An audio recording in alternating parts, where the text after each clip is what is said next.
Oh, Al, I forgot to tell you that Jack Mason from the church called before you got in. He said he'd call back. Oh, I can guess what that's about. Money.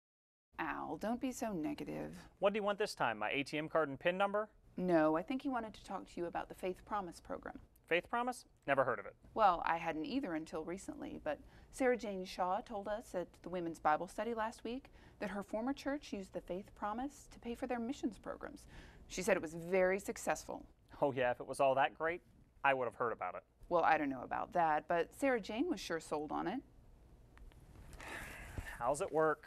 Well, every year at the annual Global Impact Celebration, each person makes a commitment that they could feel they can trust God to provide for. We already make a pledge to the church every year. Yes, but the Faith Promise is above and beyond that pledge. The pledge is to the church, and it's based on our known income.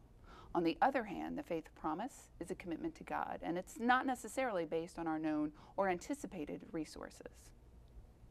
Well, if it's not based on our income, what is it based on? Well, we simply seek God's will in prayer and allow Him to impress upon us what He wants to give through us. By faith, we believe He will provide, and we give as He provides it. And how does God provide this extra money? Some people feel led to live on less by sacrificing something and giving the money to missions. They might give up a meal or two a week, stop drinking soft drinks on their work breaks, or simply give an amount and trust God that they'll be able to live on the balance. Others feel led to expect that God will provide a little something extra, and more times than not, it comes out of the blue. So what if I make this faith promise and it doesn't just come in out of the blue? Then you don't give it.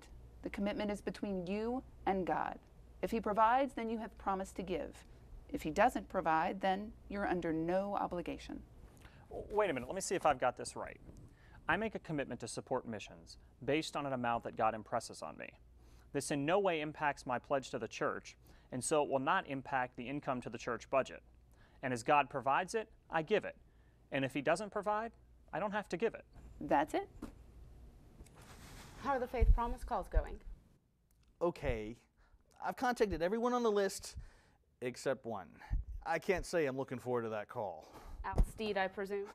How'd you guess? Well, after what happened last time when you called him about the church van, I'm surprised you didn't switch with someone else. I tried. No one would take him. Well, you better go on then and get it over with.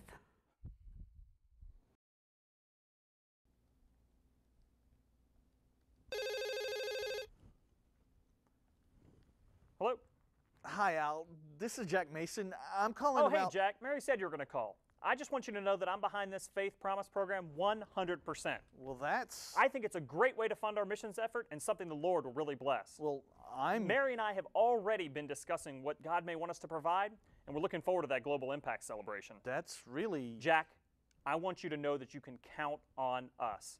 It's been great talking to you. Bye now. Goodbye. What was that about? I'm not sure I know what that was, but it was promising.